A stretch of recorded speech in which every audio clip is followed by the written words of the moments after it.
Good evening, everybody.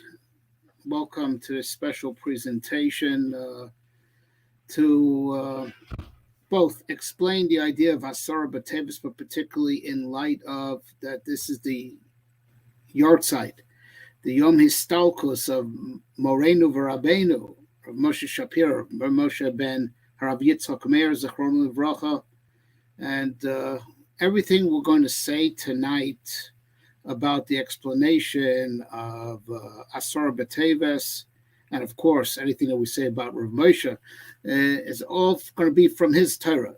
Everything tonight, so whether I specify that it's in his name or not, you should know everything I'm saying tonight, even regarding Asara B'Teves, is all from his Torah. So the Neshama Shem Ra'aliyah, Svasav Dovos Bekever, and Schuso Yogain Oleinu V'Akoisu Bifrat, he should be Melitz Yosher, for Refuah Shlema, for Aliza Rivka Bas Yehudis Leah, she needs a Refuah Shlema, and all the schus of this year is for her Refuah. This class has been sponsored by her uncle, Dr. Herb Friedman, for the Refuah of Aliza Rivka Bas Yehudis Leah. So all the Divrei Torah should be a schus for Refuah Shlema, Ubifrat, that this is all to honor Murray Varabi, and to give him Aliyas Neshama, because we're talking his Divrei Torah on the day of his Aliyah Lamarom. So he should be Melitz Yosher for everyone, all Klaiso, Ubifrat for Refuah, for Aliza Rivka Bas Yehudis Leah. It's something that begs explanation. Something such a fast day that's for generations until Mashiach comes, right? So obviously there's sadly a timeless message, because if we would have fixed, right, what that fast day is about, if it would be really something of the past, we wouldn't keep the fast anymore. There's something about it in the present, and a big event of losing, one of the Gdolei Ador, and in his area of expertise, he was the Garador, right? Mari Varabi or Moshe Shapira Zechron Livracha, on this day, there must be a connection, especially when you take into account that according to some opinions, one of the reasons for the fast, we know that there were tragedies on the 8th and the 9th and the 10th of Teves, and we fast on the 10th of Teves for all three.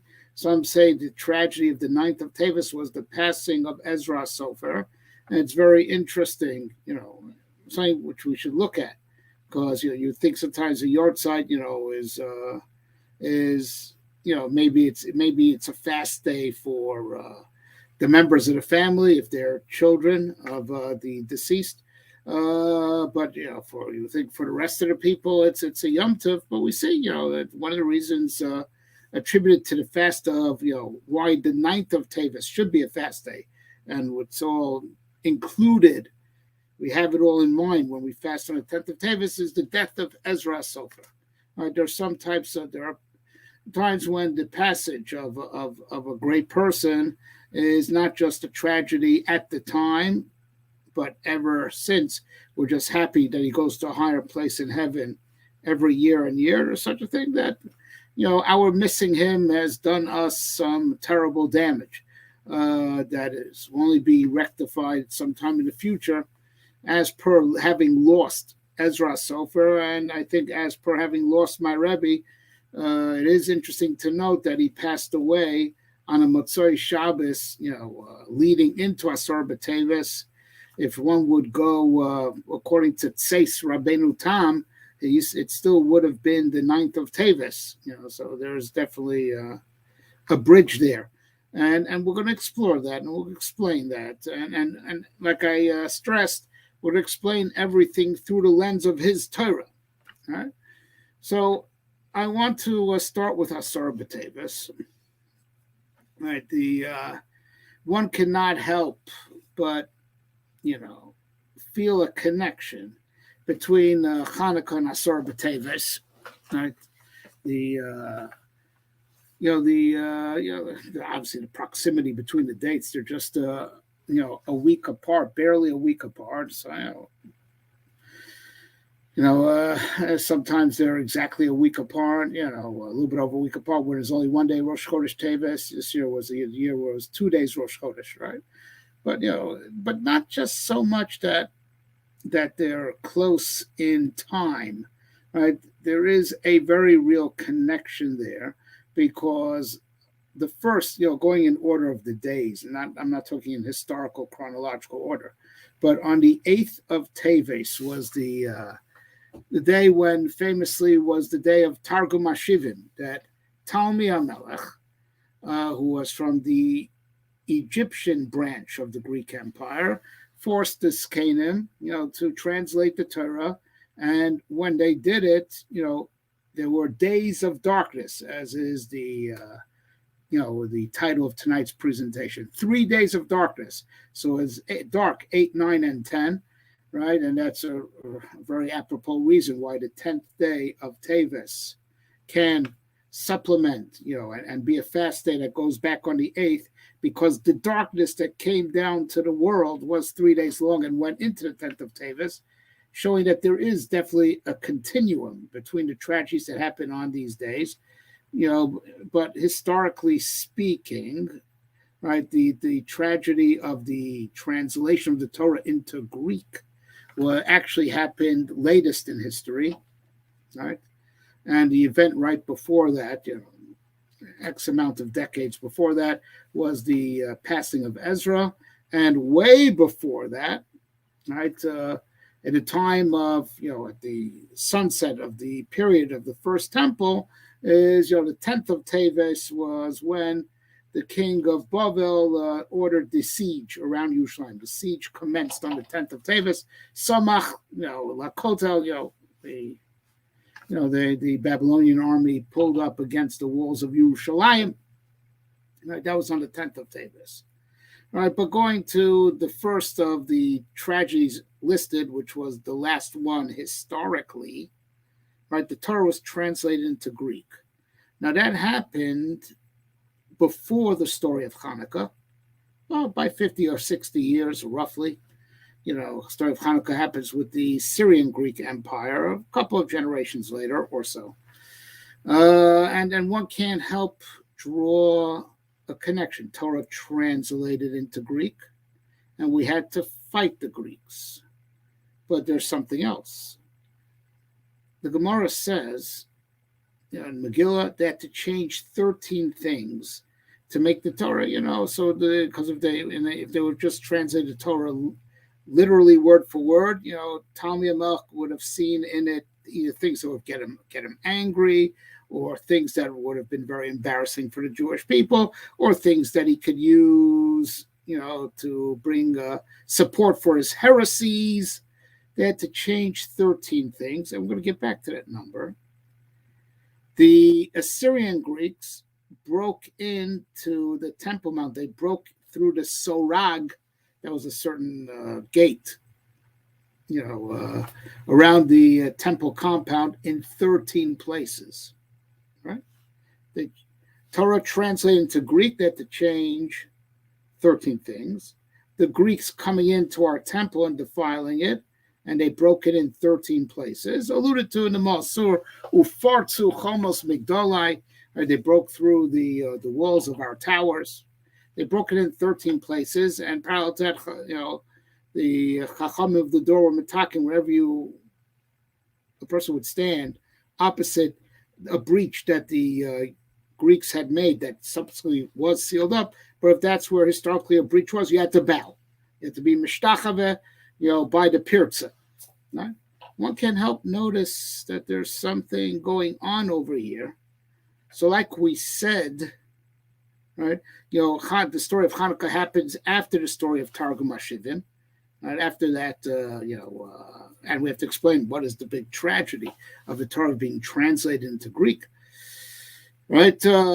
Why is that so terrible? And we'll explain that. So Torah translated in Greek, and they made 13 changes. A few generations later, the other branch of the Greek Empire breaks into the temple, makes 13 breaches. Parallel to the 13 changes, right? And one gets the feeling that Hanukkah was in some way a tikkun, a pushback for the kilkul that started, with the Torah being translated into Greek, that that cosmic damage subsequently branched out to be the Greeks penetrating into the inner chambers of the Beis HaMikdash in 13 places, parallel to the 13 changes we had to make. And Hanukkah is the pushback, right? And, but we get Hanukkah on the calendar before Asar B'Teves because Hanukkah is a pushback, that we, the refuah that has to be Kodem Lamaka, as we, we still have Asar B'Teves because we haven't fully fixed it.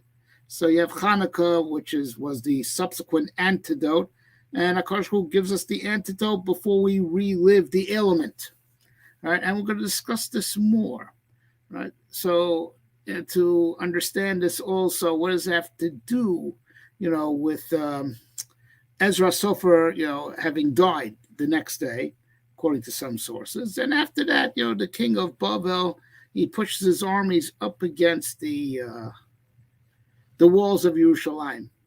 Right. So I'm going to actually, with Torah that I heard from Rav Moshe, the Bar Hilula, I'm going to concentrate right now on the day in the middle, the 9th of Teves, the day that we just exited. Right.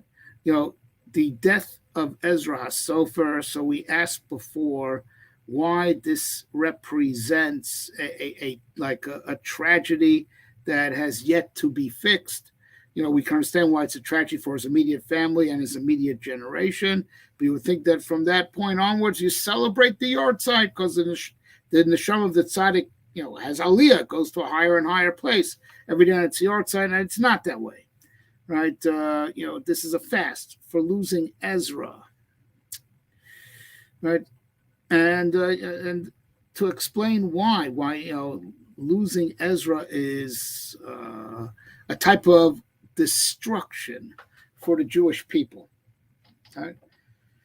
So my Rebbe explained, Moshe told us in Shir, because Ezra was the head of the Anshe Knesset Hagdolah. The Anshe Knesset Hagdolah were a bridge, right, between the they had in that Sanhedrin people, that were maybe they were very young, but they were from the First Temple period, right? They had prophets, they had Nevi'im amongst them, right? And they came at the dawn of the Second Temple period, right? And you will always find that Chazal, when they talk about the Anshe Knesset, they said there are Kufchav Skenim, there are 120 elders, Ubeineim Kama Nevi'im, always mentioning, and amongst them were a few prophets. Now, this is especially noteworthy when you realize that they instituted, right, the Nusach HaTfilah, which, the Nusach HaTfilah, I'm talking about the main Ikar Tfilas, Kiddush, Havdalah, Shmona Esrei, until they added the Malshinim later, right? The brachas, the Kiddush, the Havdalah, the Shmona Esrei. It's all from Anshe Knesset Hagdolah, and how do you institute a timeless prayer?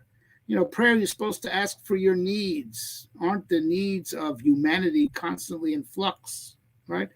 How can you know what everyone needs for all time? And this is the Matbeh Shetavu Chachamim that has stuck and will stick, in perpetuity, right? The takonos of Anshe Knesset Hagdolah. How could they know what we need? What all generations will need, right? Answer is, they had the power of prophecy amongst them. So through prophecy, you could know, the biochemical mind cannot figure out, the cosmos. The cosmos is much bigger than the biochemical mind, right? Scientists are still trying to figure it out, I'm talking about even real scientists that aren't political operatives, right? and political hacks. People, real truth-seeking scientists, still trying to figure out the cosmos, right? Right. The biochemical mind can't figure out the cosmos. We can't really know what we really need. What does the world really need? What will future generations need? For that, you need prophecy. And they had it. They had amongst them prophets. Ubeneim kama neviim. Now, the very fact that he's called Ezra HaSofer, right? The scribe. What's scribe? Books. What's books? The Tanakh. What makes it into Tanakh? Right? What makes it into Torah Shebichsav? Nevuah. Any nevuah shehutzrucha ledoros nitna likaseh. Right? A nevuah that will be relevant for all times, could be canonized, if that's the right word. It's put in canon. It's put into the Tanakh. And the Anshe Knesset Agdola were the ones who had the ability to decide that, because they had even amongst themselves a few prophets. So they knew Nevuah Shutzchol Dars, and they edited, for lack of a better word, they sealed the Tanakh. Right? Now they did editing also, as we know. Ezra Sofer edited the Sefer Torah. It wasn't mean edited, God forbid. He didn't change anything, but we found conflicting Sifrei Torah.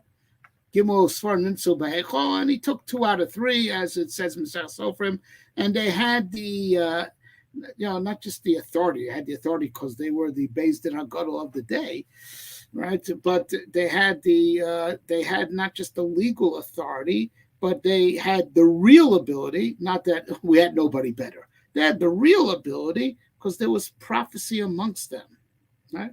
Ezra Sofer, the scribe, means he is very, in the words of my Rebbe, Moshe Shapira, he was very connected to Torah Shebichsav, and that displays their connection to the power of prophecy, right?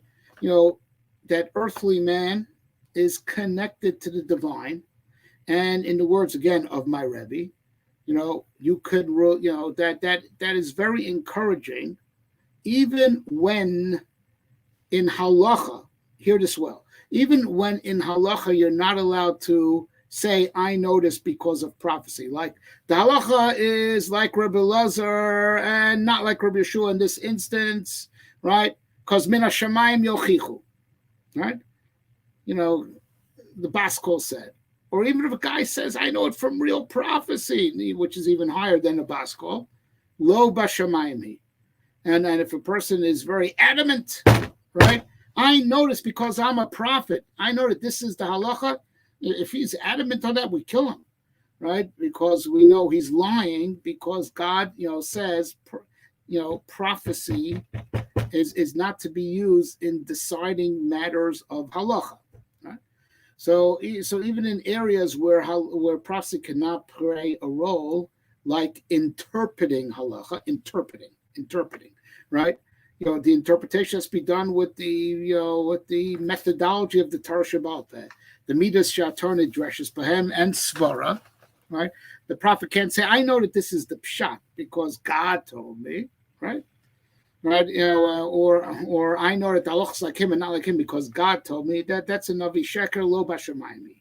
But nonetheless, even if you cannot actually, employ prophecy, right, for those purposes, but the type, here as well, in the words of my Rebbe, Moshe Shapira, Zichron Livracha, the type of mind that is the prophetic mind is, of course, a very augmented intelligence. The type of mind that has the divine spirit flowing within, of course, the calculations, the svaras, the drushes of such a mind, you could be a lot more certain that he's going to figure out divine will, because he has all that divine energy coursing through his being.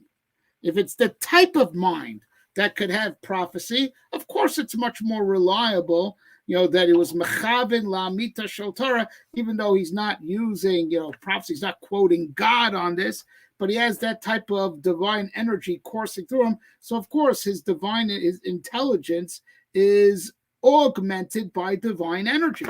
So even the Torah Shebaal Peh of the Nevi'im is like a whole nother level that you could be certain that this person is,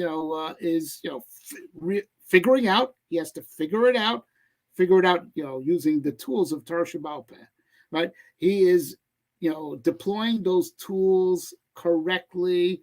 You don't have to be worried that his thinking is corrupted, because it's the type of mind that has all this divine energy coursing through it. And so my Rebbe explained it, right? So understand, even though Nevuah at best can add chapters to the Bible, back when there would be a body like that could ratify it.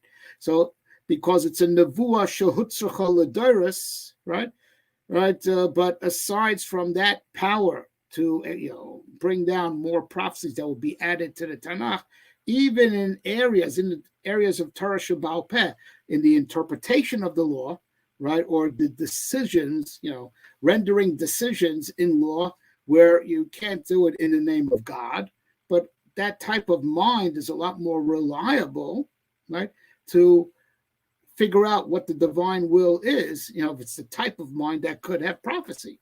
And I think I've explained this enough.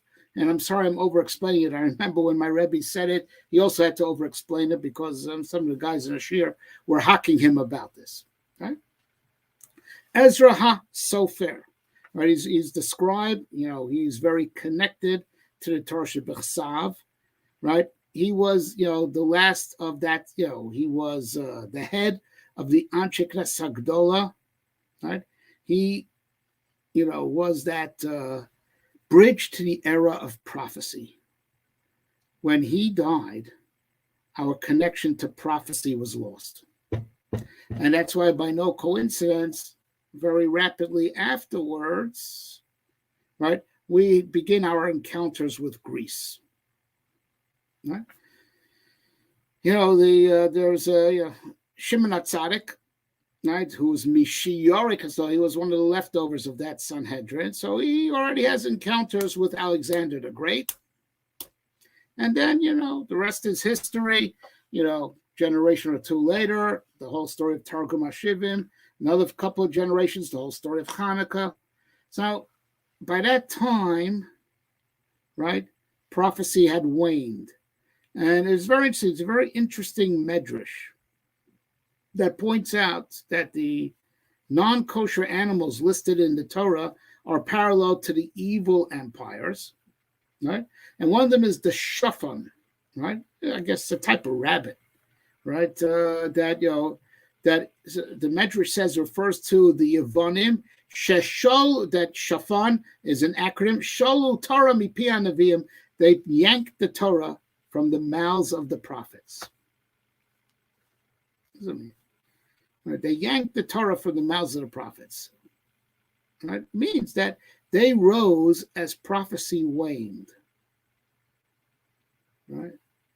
Their power came to being, right, as we lost prophecy, as prophecy rapidly declined from that point onwards. And by the time the story of the Maccabees, we really didn't, even by the story of Targum HaShim, we really didn't have prophets in the conventional sense. And we'll discuss what we did have and what has to do with Hanukkah and what has to do with how we have to push back against Asar B'Tevis. When we lost our connection to prophecy, if we would have had prophecy, the Greeks would have had, been no competition for us. No competition. You see that a prophet, is you see divine light being carried in the vessel of the mortal man. So this culture stuff and philosophy stuff that you made up, if you worked hard on it, it's no competition for my divine Torah. When there is prophecy in the world, as they say, it takes one to know one, the schooled eye could recognize a work of art of someone else and see the greatness in it. When there's prophecy on earth, right, prophecy amongst the Jewish people, and with a mind of prophecy, you look at not just your own Torah experience, but you look at the Divrei Torah of someone else. And as it say, it takes one to know one, you could see this is Divrei Elokim Chaim, the words of the living God. This is not philosophy. This is not conjecture. This is not speculation. This is not just culturally valuable that a bunch of elites agreed and the masses go along with to agree, Baskama, right? By consensus that's important. This is the real stuff. This is the word of God. This is the spirit of God. When you have the power of prophecy on earth, you look at Torah differently. You don't look at Torah as just laws. You don't look at Torah as just, theories, nice ideas, right? If you look at Torah that way, God forbid, so now Greek philosophy, Greek culture could be a serious competitor. And if you only see Torah that way, God forbid, the Greeks have no confidence problem to start up with you because they see how you don't value your own Torah any more than they value their culture. So as it were, it's a fair fight. It's, God forbid, shava b'shava, ideas versus ideas, culture versus culture. You don't come to that if there's prophecy on earth, right? If there's prophecy on earth, that divinity, that augments the mind, the eyes, and the heart, right? So you see that Torah is just in a league unto its own. You have the sensitivity to tap into that aspect of Torah, the soul that's in Torah, right? We've said before in previous years, the Rambam in his letter to the Jews in Yemen, right? Talks about the difference between Torah and the other religions. All religions talk about there's a God and morality, and right now with their holiday coming, Yom Edom, right? That's rapidly approaching. So you leave on the radio and men of the cloth, or even radio announcers. Everyone has to say, talk the talk, right? Be nice to your fellow man, be moral, be loving, be forgiving, blah, yada, yada, yada, yada. All religions say that, right? This, from afar, it's like, as the Rambam says, you have a real human being and a perfectly chiseled statue. From afar, they look like two people. And if the statue's really done, chiseled really, really well, you just think it's a person standing very at attention, a disciplined person standing tall and proud, right? You have to get up close to see that one person has a soul inside of him, a beating heart, a living mind, a soul full of ideas and aspirations and depth and real living morals, and the other one's just dead stone, says the Rambam in that letter to the Teimanim, right? That's just between our Torah and the other religions or the other cultures. From afar, they're both talking, ethics, morality, faith, and never give up hope, all the same stuff, right? On the superficial level, right? And sorry to say, even the fact God loves you, everyone, maybe Judaism taught that to the world, but now everyone says it, right? The difference is that, by them, they're like statues. They're like dead tape recorders parroting what the real living Torah has said. The Torah is full of life. When you are in a state of prophecy, the prophet taps into the life force of Torah. He feels coursing, and not just he thinks, he's imagining, he's hallucinating. No, he feels it in his bones. And that's the secret, that a prophet is in a terrible state, other than Moshe Rabbeinu, and it's only because his body was so purified, right? But other than Moshe Rabbeinu, because his body was so elevated, all other prophets, they go into shock and trauma when they have a prophecy. Why? Because prophecy reaches you in the bones. It's real. It's not a theory. It's not a hallucination. It is real spiritual energy that takes over your mind and is really absorbed by the body, and the body goes into shock as a result, because there is real contact with the divine, and the unpurified body is shaken up by it. But it's, of course, worth it. It's worth the experience, right? Moshe doesn't have that because Moshe's body was special, right? His body was pure. But that's what prophecy is. It's a real connection with the divine. And when you have that type of level, so Torah, even the Torah Shebaal Peh looks differently. You see the divinity in it. You see the light, right? It's not just words, it's light. like by Mamad Ar Sinai, V'chom Roim Mesakos, they saw the sound because they're on the level to see how Torah is real. It's not just words, it's light. It's, it's illuminating, but light represents reality. Like the first thing God created was light. Light, it means it's real. It's real. We say seeing is believing. So if Torah appears like you could see it. It's real. Aside from all the other meanings of light, that there's divine power there.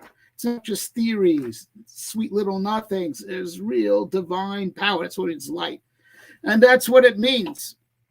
That Torah, kiner mitzvah v'Torah or. Torah is light, right? Mitzvah is a candle and Torah is light.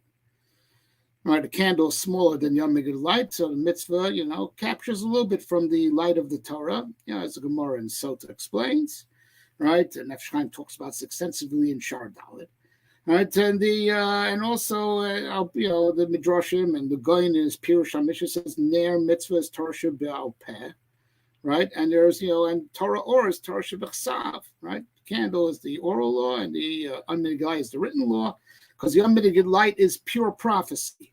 The Torah Shebaal Peh, comes in a guise of human toil, human striving, human intelligence, but it's a candle. It's the brain is just the base, but that base carries a divine light, a divine flame. And the man is key. Ner Hashem Nishmasada, man is supposed to be a candle that brings divine light in the world. Right? That's what the Torah Shebaal Peh is. So even the Torah Shebaal Peh is a whole different experience in an era of prophecy. Besides the fact that in an era of prophecy, there's new prophecies, and the Tanakh could theoretically explain with every nevuah shehutzachol l'daros. Right?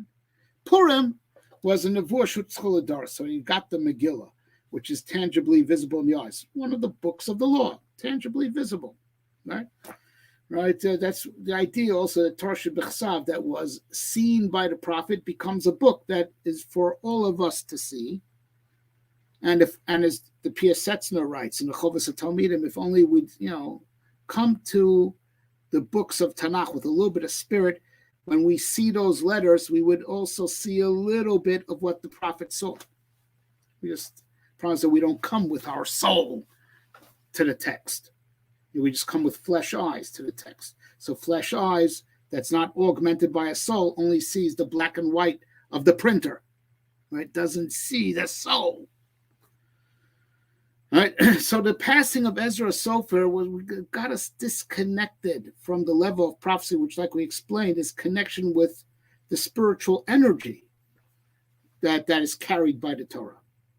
And God forbid, in the absence of prophecy, Torah seems just like a culture, an ethnicity, which is what certain, we can't call them branches of Judaism, but certain types of misguided Jews, that's what they call it. You ask them, what is Judaism? What is Torah? It's an ethnicity. It's a culture. Right? I don't keep a thing, but it's very important to me. I mean, don't get me started. Don't get me started on this. Right? But that's how, so that's why you understand, with the cessation of prophecy, Greek rose. Right? The rise of Greece came with the downfall of prophecy, because in absence of prophecy, the Torah looks like a culture, like a code, and like a lot of speculation, and the Greeks can compete with that. Well, we've got something more updated than that stuff. That's antiquated culture. Here's modern culture. If you have prophecy, you can't be duped like that, right?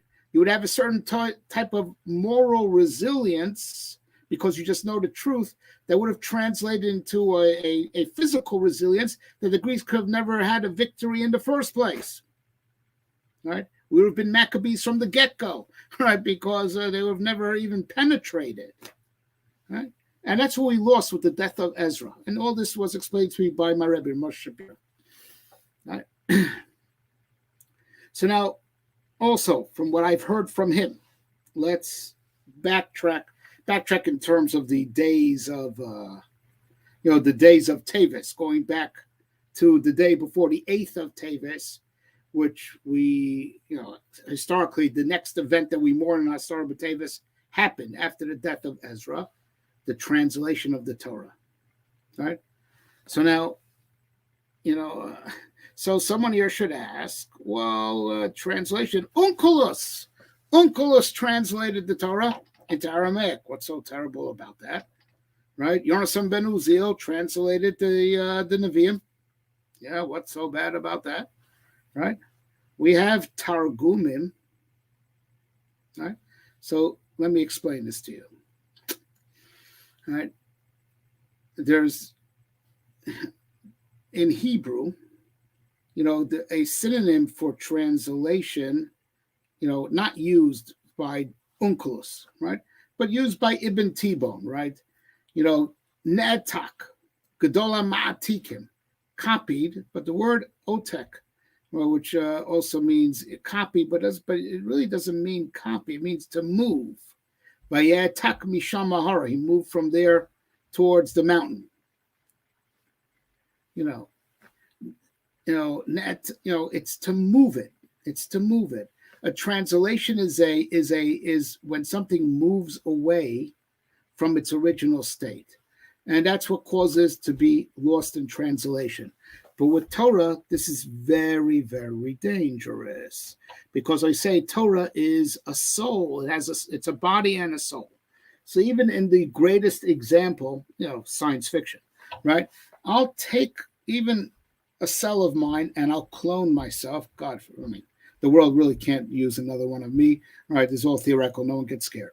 Okay, just theoretically. Let's say I'll clone myself. So even if it would be a replica of the body, right, perfect replica of the body, it wouldn't have my soul. It would be a body without a soul. And that's the essence of what we mean, lost in translation, which could be even in secular works. It's very hard to get everything across. You moved it to another language, so something might get lost, some of the subtle nuances, because there isn't the perfect word for translation. But in Torah, this is amazingly detrimental. You could move the black and white of Torah over. You could move the black and white, copy it over, right, in a different language, but you can't move the soul of the Torah out. So they gave Talmidei HaMelech the black and white. They gave him a soulless Torah. They gave him a soulless Torah. The Torah cannot, you can't put the soul into those Greek letters. All right. So let's go back. So someone should be in the crowd. I'm surprised the comments aren't coming up on the sidebar. Hey, what did Onkelos do? How's about Onkelos? Right? All right. No. Now you understand that Onkelos is not a translation in the simplest sense of the word of just, take the black and white in one language and substitute for black and white of a different language. Onkelos took the soul of the Torah. That's the secret, that even though he knew Aramaic well, presumably, with his noble education, he said it's mi Sinai, mi Pi, Rebbe Elazar, Rebbe Yeshua. The Gemara stresses, the way he did it had its basic rudiments already from Sinai, and it was directly transmitted to him from Rebbe Elazar, Rebbe Yeshua. What are we talking about? It's Torah Sheba'al Peh. Onkelos is Torah Sheba'al Peh. It's not really a translation of the text.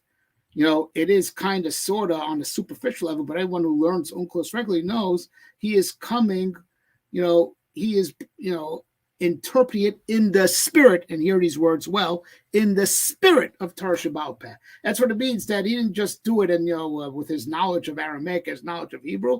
He was guided by the Chachamim, who had a Mesorah back to Sinai. Onkelos is full of the spirit of Torah, right? It's not a word for it, literal translation. It's, he moves things around, but not, but in the sense that he is bringing the Torah Sheba'al Peh. Right? He is Torah Sheba'al Peh. He's a pirush. He's not just a ha'ataka. Not the same thing with Yonasan ben Uziel. A lot of it is like medrash.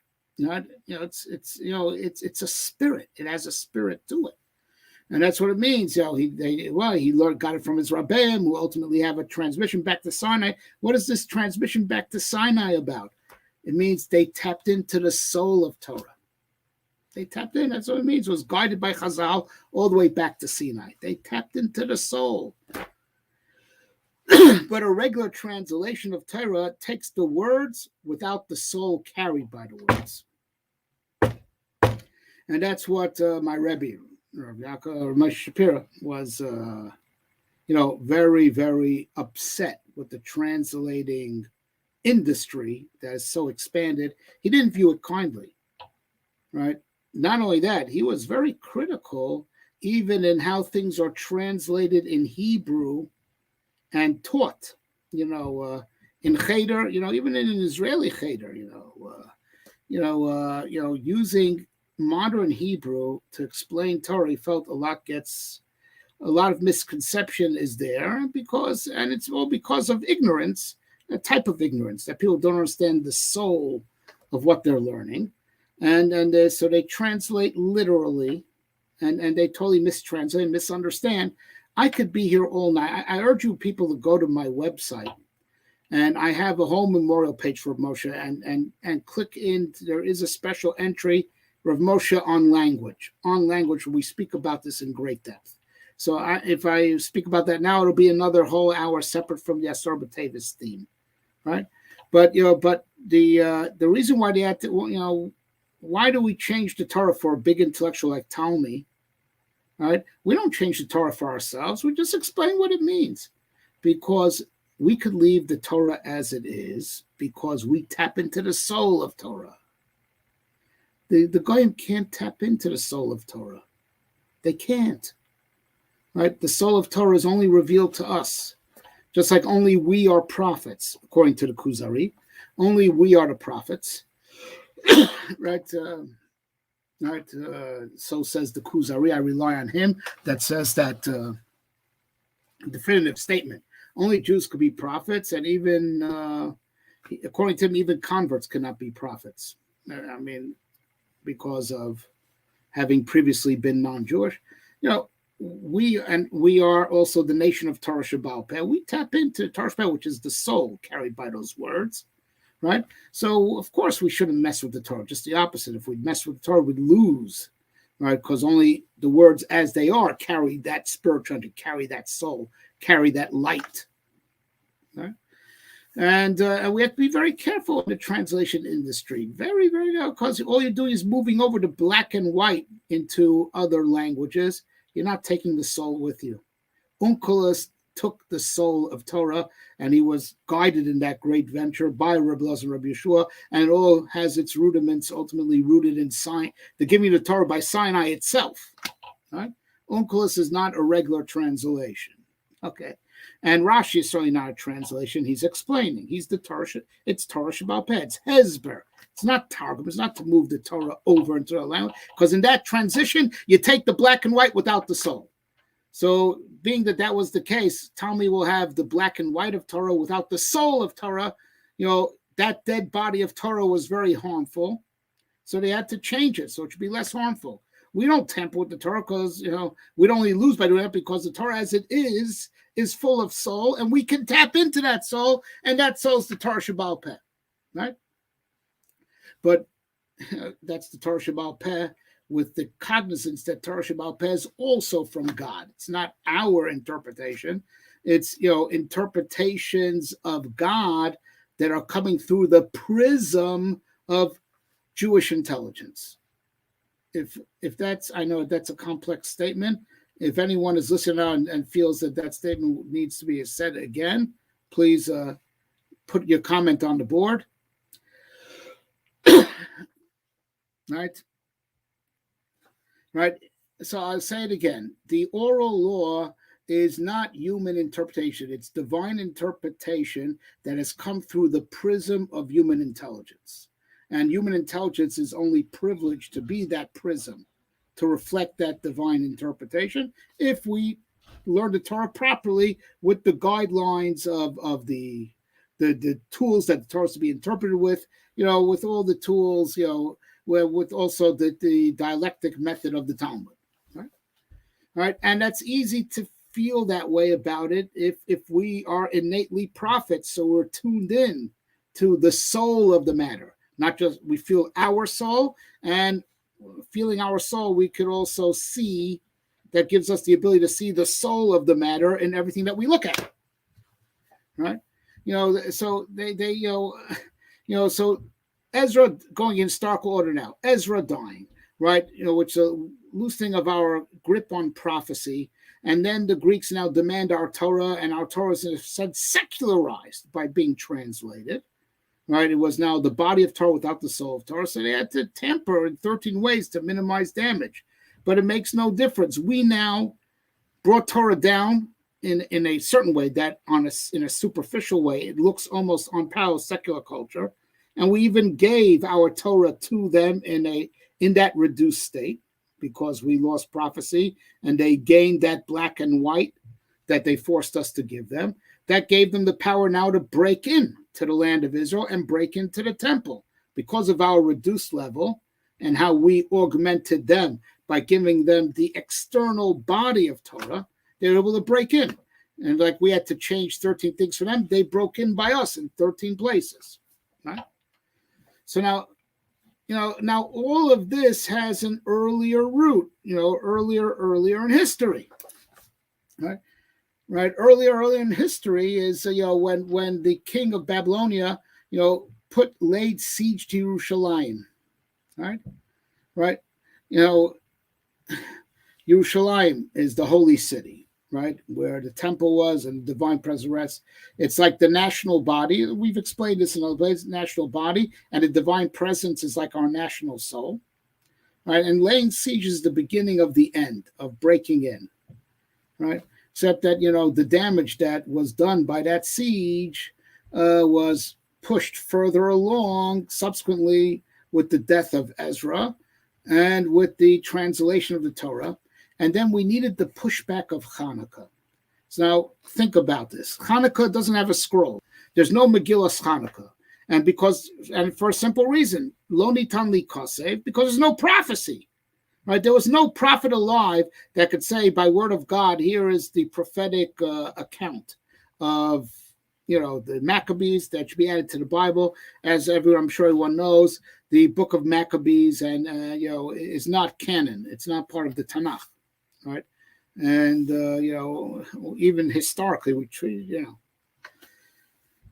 the book of Maccabees with very limited, and there's other books like the Megillah Antiochus. These things, there was no prophecy anymore. There was no prophecy, right? And so, of course, there couldn't be a scroll of Hanukkah. But isn't it interesting?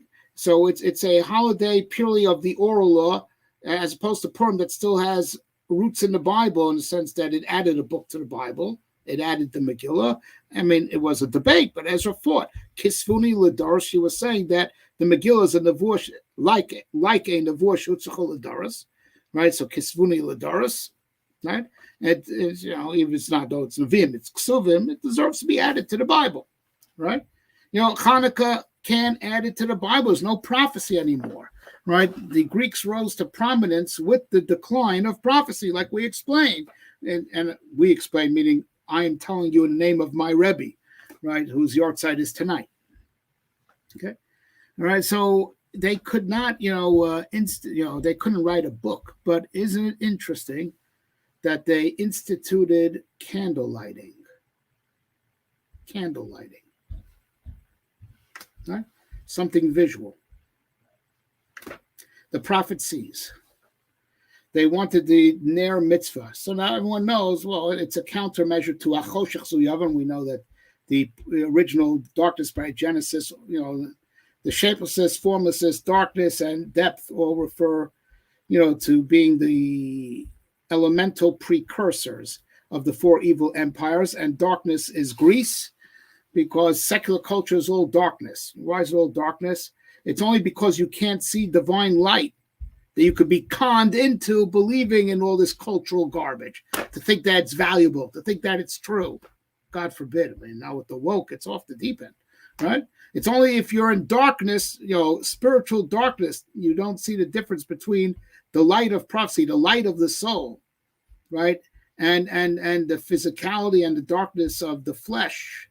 It's only in such darkness that secular culture could thrive. Right? So, of course, the candle is a candle, but it's also the candle that it was a revitalization of the oral law, which is all we have left vis-a-vis perpetual expansion The written law has been sealed by Anshe Knesset Agdolah, the Beis Din of Ezra. It was sealed. It can no longer expand until we have prophecy again. The part of Torah that's still expanding and is alive, for lack of a better word, whereas when we learn the Bible, the written Bible, we try to tap in to the power of prophecy that was, because it is relevant to all that. We do. A person who learns the Tanakh properly should feel an experience of like tapping in to that prophet's prophecy, because after all, that prophecy was relevant for all that. But it's that prophet's prophecy, and I'm tapping into it, right? But the Torah that's like, as it were, fresh, chidushei Torah, the fresh Torah is all in Torah Shebaal Peh, just in the oral law. But you got to know that this oral law is not a theory. It's light. It's divine light. It's Ner Mitzvah. It's Torah Shebaal. It's light, right? And that's the real pushback. The real pushback of the not our culture is better than your culture. It's not better. It's in a different league. Your darkness, we're light. That even if we only have the oral law and we're stripped of the light of prophecy per se, but we should have a vitality to that oral law that we know it's rooted in the soul of the universe. It is equally from God like prophecy, even though it doesn't come in the guise of prophecy, but it's equally from God like prophecy. It is divine light, no less than prophecy. Right? Right.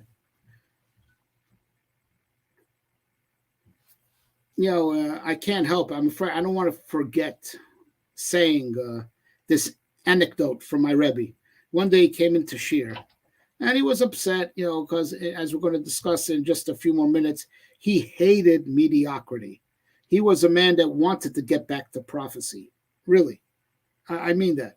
There are those that say that that's what Chassidut, of the Baal Shem is all about, striving to get back to prophecy. It wasn't about a simplistic, happy-go-lucky Judaism. God forbid, God forbid. It's like, it's like everything in this day and age. People say about things the exact opposite of what they really are. Right? My Rebbe was really all about Torah is living light, not just, deep stuff, right? So he wants, and you have to be on the level. He had serious demands from us. So he once told us the following story. He walked into Shir in a bad mood, for lack of a better word. In a sense, he was agitated because he was always agitated by mediocrity.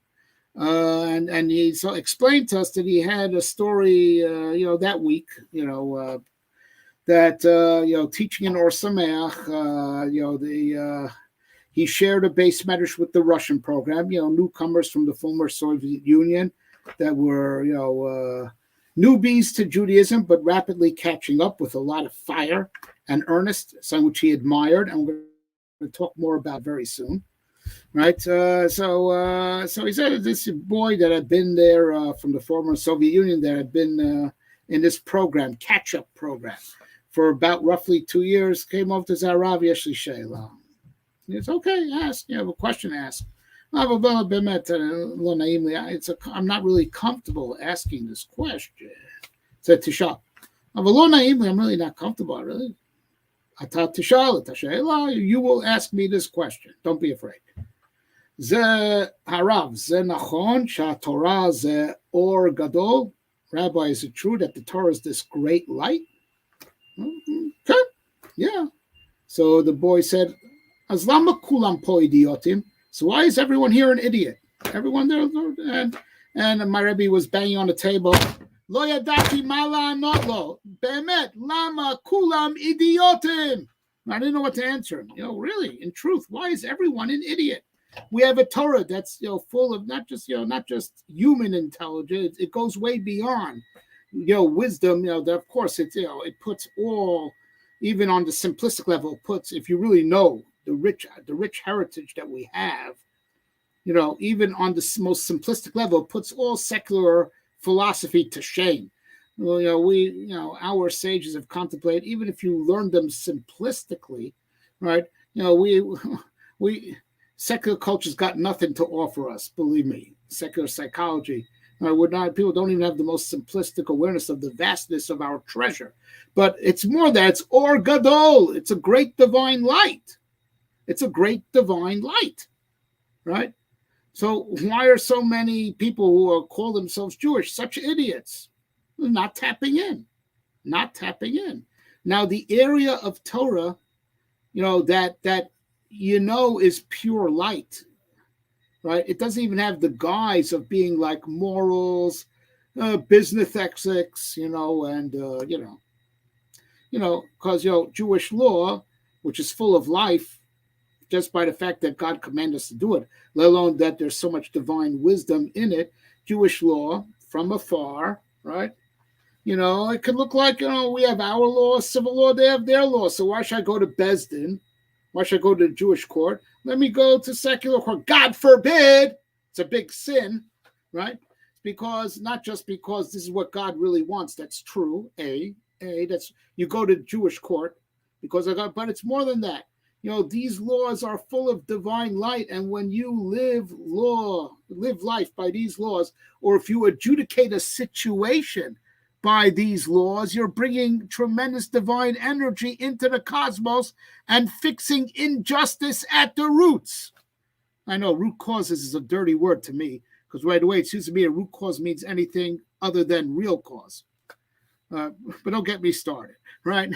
But now, when something is, a situation is remedied by Jewish law, or you just live life by Jewish law, you're infusing your life and the life of everything affected by living by the law with divine light.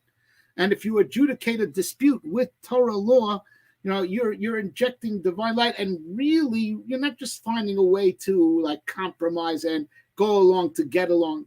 Right, you're really rectifying the situation. That's what Chazal say. Kol dayan shedan din emes la mito naaseh shutaf la karshu b'maaseh bereishis. Any rabbinical judge that adjudicates a situation, truthfully, he handled it, really without bias, and it's all directly from the law with no distortions and no biases, and God, certainly no bribery.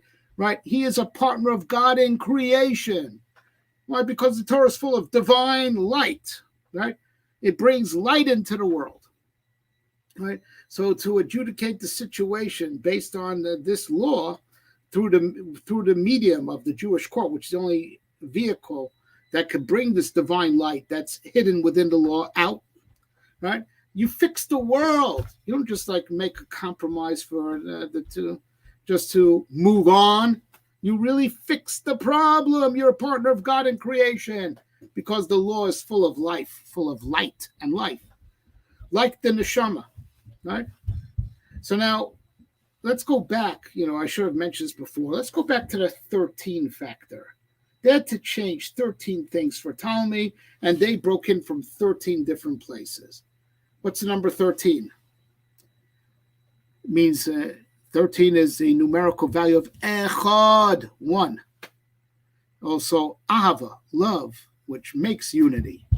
Love makes unity. Echad is unity, right? We're mikam chayso goy echad ba'aretz, because we have 13 tribes. Yosef subdivided to Menashe and Ephraim, as per this week's parsha. Ephraim, Menashe, Reuven, Shimon, Yuli, right? So what's one? The soul. The soul is a pure oneness. It's one soul spreading throughout the body, but the body is separate parts, right? The eyes see, just like the eyes are separate from the ears, but the eyes see, but don't hear. The ears hear, but don't see. The body is all compartmentalized. There's no unity in the body. The unifying factor of the body is the one soul that gives the one unifying life force to the body, right? They had to change 13 things in the Torah that gave Ptolemy, because there's no echad. There's no echad if you have the Torah, the body of Torah, without the soul of Torah. Right? That's what the Torah Shebaal Peh does, which by no coincidence has shlosh esrei midos shatar nidreshes b'hem, 13 measures that the Torah has interpreted, 13. Echad. Right? By no coincidence, the Torah boils down to, basic faith is Yud Gimel Ikarim, 13 principles of faith. And Shlomo Kar said he saw an ancient prayer that says, God, give me faith in your Torah with your 13 Ikrim. In the Torah that is darshan with 13 midos and given to the 13 tribes of Israel.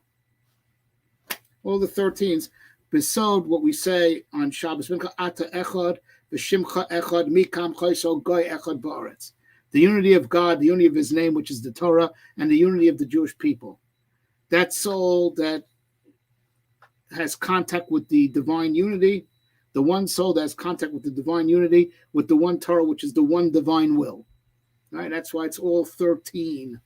Right? And that's what the Torah, what does the Torah show? The written law is full of contradictions. The oral law, which is the unifying soul, resolves those contradictions. That's what, that is the treatment that the oral law gives the written law. It brings the achdus to the written law, right? And, Talmud can't have that, so we had to change 13 things because he doesn't have the echad. And parallel to the power that they gained, they're able to break in from 13 places, and we had to unify, and, to push back and seal up those 13 breaches with bringing out the light of Torah, because light is one and indivisible. Sound is divisible. Trey koli lo mishra. You can't hear two tones at once. In sight, my Rebbe explained, in sight, you're always looking minimally at two things, always, simultaneously, the thing and the background, the periphery around the thing that you're looking at.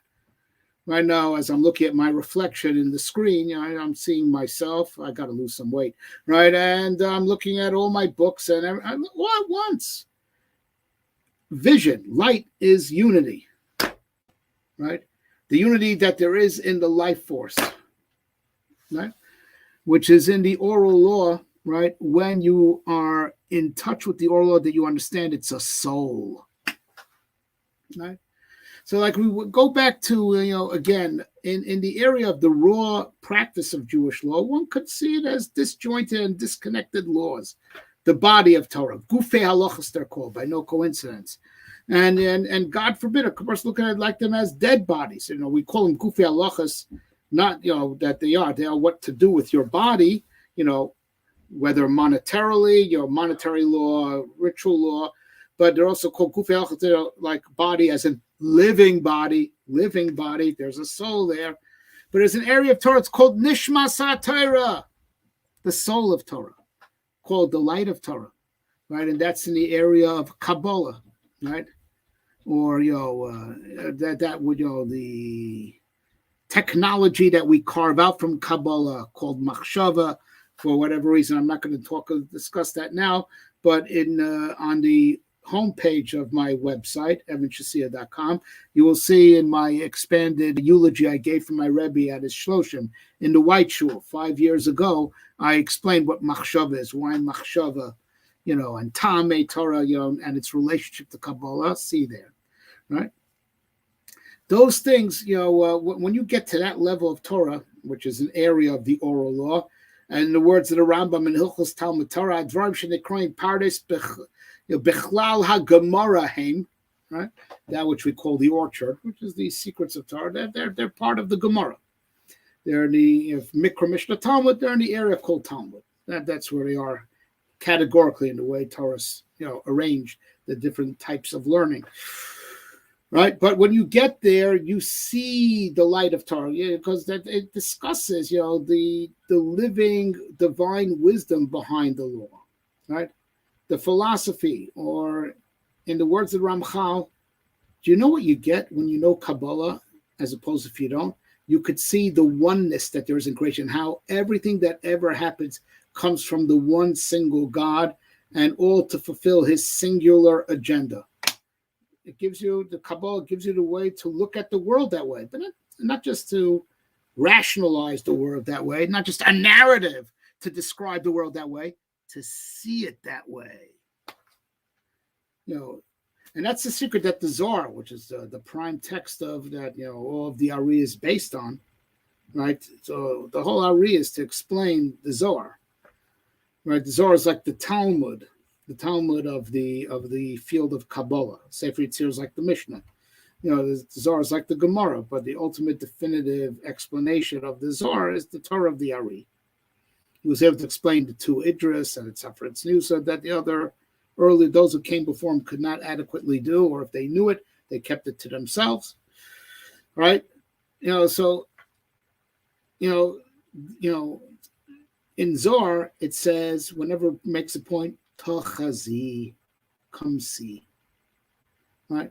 The getting back to this level of Torah, it's intellectual discipline, and God forbid, it has been made a mockery of in this, as we know, if silence is violence, right? In a world where silence is violence and boy is girl is boy, right? And if you have not, you should be proud of yourself that you have nothing to be proud of, because that's humility, right? And if you are actually successful, you shouldn't be proud of yourself. They call that whiteness. I'm not kidding. Sick, right? So, of course, in this corrupt world of where everything is described and sold and promoted in the exact opposite of what it really is. So this type of Torah is like sold as like sweet little nothings, and not being and if you're not into the academic rigor of the Talmud, you do this stuff, and it is the opposite of the truth, right? This field of Torah demands the greatest academic rigor, and someone who finds Talmud too difficult shouldn't touch this area of Torah, shouldn't even touch it, because will only mishandle it. It's only after you have the rigor of knowing how to learn well that you could approach this area of Torah, and it's the next step up. Believe me, you're sweating, well, your lumdus, is just a basic training. And it's all to not just have an intense spiritual experience. It's to feel the soul of Torah, to taste, not to tangibly taste the deliciousness of Torah.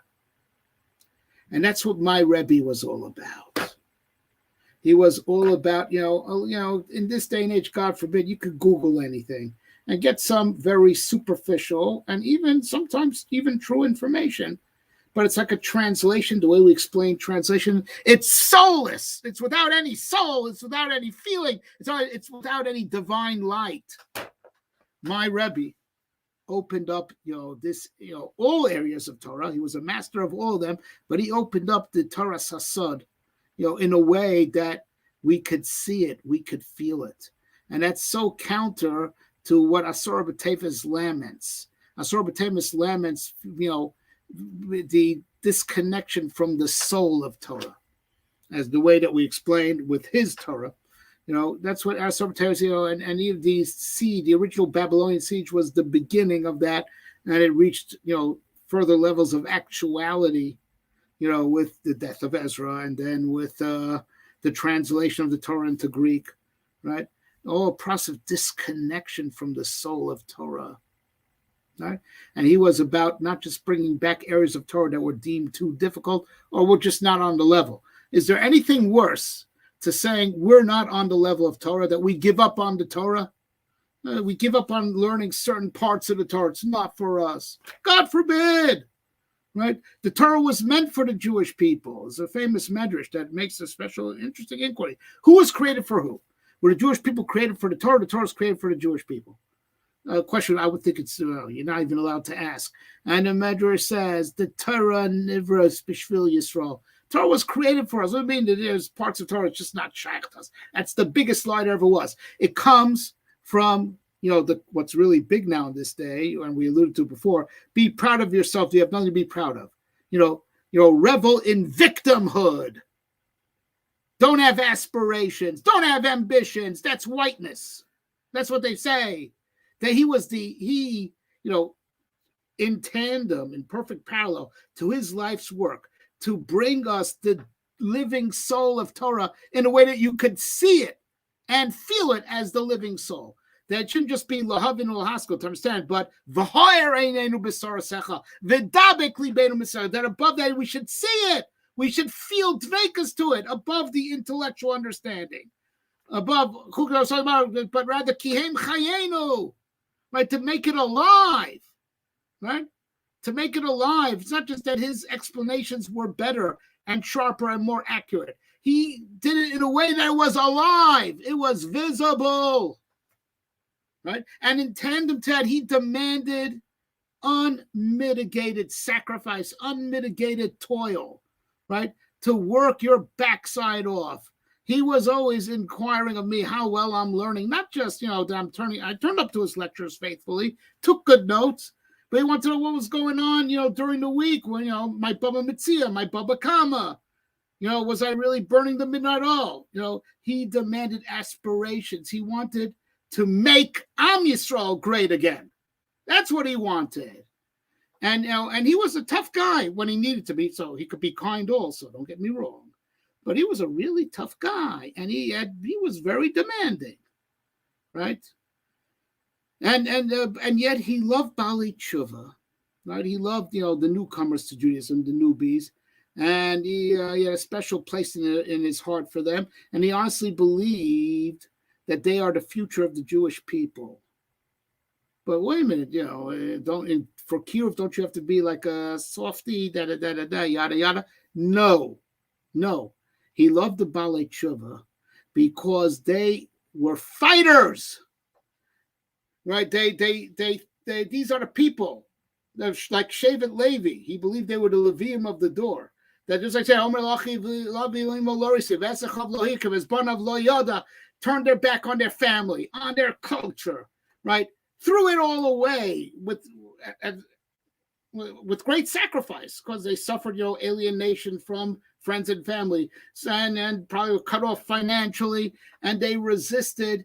These people were rockets shooting up, against the grain. He believed that type of, ambition and self-sacrifice is where Torah lays. If we're ever going to get back to those high levels, the rocket ships that are climbing, there are the Baalei Tshuva, right? Who fight and are climbing up and are being engaged in Mochemes HaYetzer, not the softies that are born into it and just take it all for granted, right? Everyone talks about that, we need to show the kids more love, the students more love. It's okay to fail. It's okay to fail. Not true. Listen to this carefully. It's okay to fail numerous times if you went down fighting. If you went down fighting and the Yetzer Hara got the better of you, fine. Because if you're a fighter, you'll get up again. And if you're a fighter, you'll get up again, and ultimately you'll win. But a guy who fails because he just can't be bothered to exert, if the definition of doing the best you can is the most you feel like doing, we're toast. He hated that. He was so against that.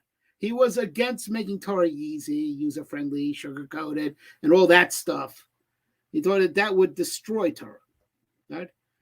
He loved the fighters, the people with great ambition, the skyscrapers, and those are dafka the Baalei Tshuva, that they deserve a helping hand, and he gave helping hands also. But he admired the courage, the determination, the grit, and he abhorred the concept that a person should want to just reach cruising altitude.